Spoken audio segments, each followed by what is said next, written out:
Assalamualaikum warahmatullahi wabarakatuh. Yang terhormat Ibu Robiah Astuti, Magister Pendidikan, selaku dosen pengampu mata kuliah Metodologi Penelitian Kuantitatif. Izin memperkenalkan diri, nama saya Syafira Ramadhani, NIM 2022 406405 122. Di sini saya sebagai moderator kelompok 6 yang akan mempresentasikan materi tentang instrumen dan teknik pengumpulan data. Instrumen penelitian. Dalam penelitian kuantitatif, kualitas instrumen penelitian berkenaan dengan validitas dan reliabilitas. Instrumen dan kualitas pengumpulan data berkenaan ketepatan cara-cara yang digunakan untuk mengumpulkan data. Instrumen dalam penelitian kuantitatif dapat berupa tes, pedoman wawancara, pedoman observasi, dan kuesioner. Penelitian kuantitatif sebagai human instrument berfungsi menetapkan fokus penelitian, memilih informan sebagai sumber data, melakukan pengumpulan data, menilai kualitas data, analisis data, menafsirkan data, dan membuat kesimpulan atas temuannya. Perkenalkan, nama saya Dewi Rizkawati, NIM 232. Menurut Nasution 1988, peneliti sebagai instrumen penelitian serasi untuk penelitian serupa karena memiliki ciri-ciri sebagai berikut. Yang pertama, peneliti sebagai alat peka dan dapat bereaksi terhadap segala stimulus dari lingkungan yang harus diperkirakannya bermakna atau tidak bagi penelitian. Yang kedua, peneliti sebagai alat dapat menyesuaikan diri terhadap semua aspek keadaan dan dapat mengumpulkan aneka ragam data sekaligus. Yang ketiga, tiap situasi merupakan keseluruhan. Tidak ada suatu instrumen berupa tes atau angket yang dapat menangkap keseluruhan situasi, kecuali manusia. Yang keempat, suatu situasi yang melibatkan interaksi manusia tidak dapat difahami dengan pengetahuan semata. Untuk memahaminya, kita perlu sering merasakannya, menyelaminya berdasarkan pengetahuan kita. Yang kelima, hanya manusia sebagai instrumen dapat mengambil kesimpulan berdasarkan data yang dikumpulkan pada suatu saat dan menggunakan segera sebagai balikan untuk memperoleh penegasan, perubahan, perbaikan, atau pelakan. Dan yang keenam, dalam penelitian dengan menggunakan tes atau angket yang bersifat kuantitatif, yang diutamakan adalah respon yang dapat dikuantifikasi agar dapat diolah secara statistik, sedangkan yang menyimpang dari itu tidak dihiraukan. Dengan manusia sebagai instrumen, respon yang aneh yang menyimpang justru diberi perhatian. Respon yang lain daripada yang lain, bahkan yang bertentangan, dipakai untuk mempertinggi tingkat kepercayaan dan tingkat pemahaman mengenai aspek yang diteliti. Saya Angguni Jayanti dengan NPM 132. Di sini saya akan menjelaskan teknik pengumpulan data. Teknik pengumpulan data merupakan langkah yang paling strategis dalam penelitian, karena tujuan utama dari penelitian adalah mendapatkan data. Tanpa mengetahui teknik pengumpulan data, maka peneliti tidak akan mendapatkan data yang memenuhi standar data yang ditetapkan. Pengumpulan data dapat dikumpulkan pada setting alamiah atau natural setting, misalnya pada laboratorium dengan menggunakan metode eksperimen, di rumah dengan berbagai responden, pada suatu seminar, diskusi, di jalan, dan lain sebagainya.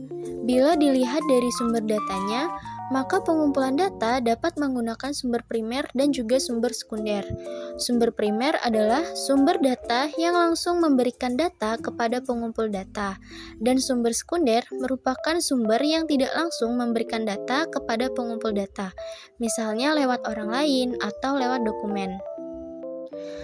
Secara umum, terdapat 4 teknik pengumpulan data, yaitu dapat dilakukan dengan observasi, wawancara, dokumentasi, dan gabungan atau triangulasi. Perkenalkan, nama saya Nikenai Puspita, NIM 115. Saya akan menjelaskan mengenai pengembangan instrumen. Yang pertama, validitas.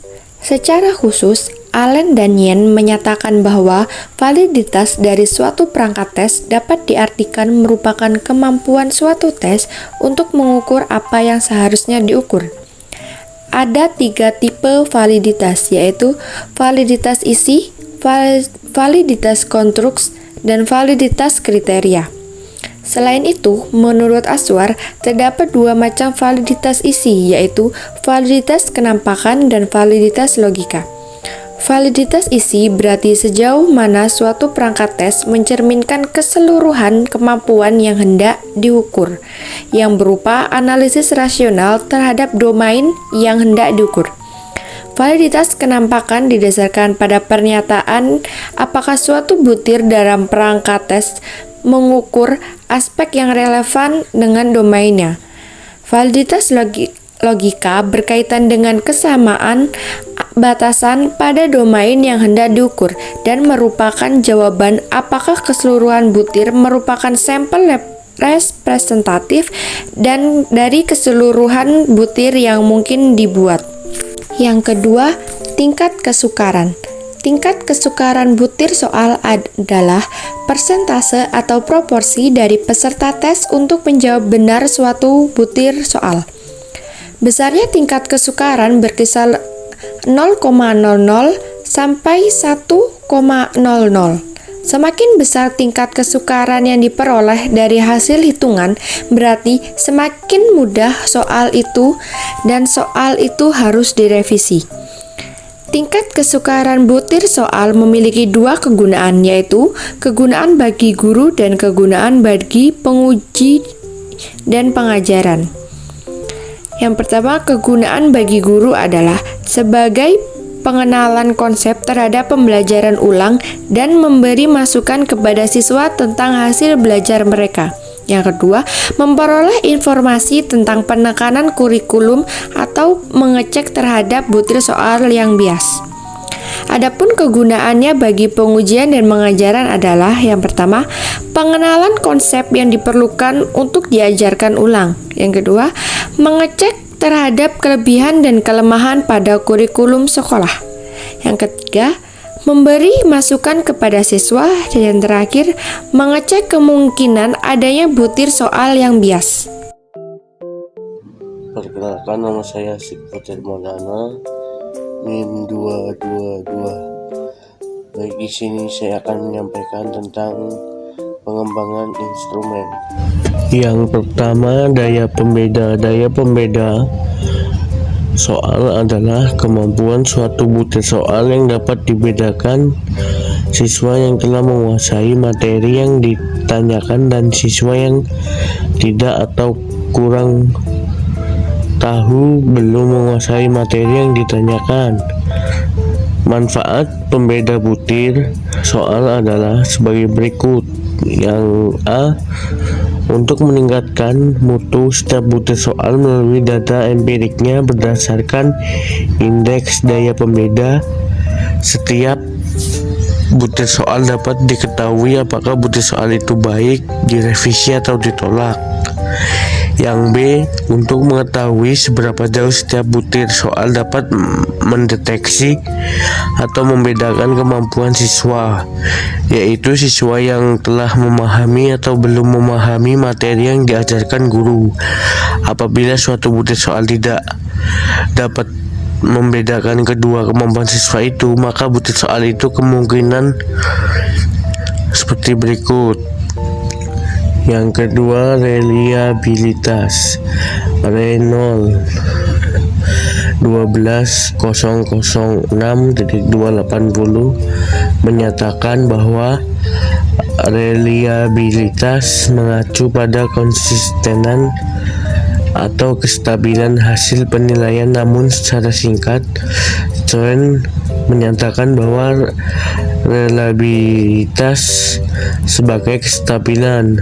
Reliabilitas merupakan koefisien korelasi antara kedua skor amatan yang diperoleh dari hasil pengukuran penggunaan tes yang paralel.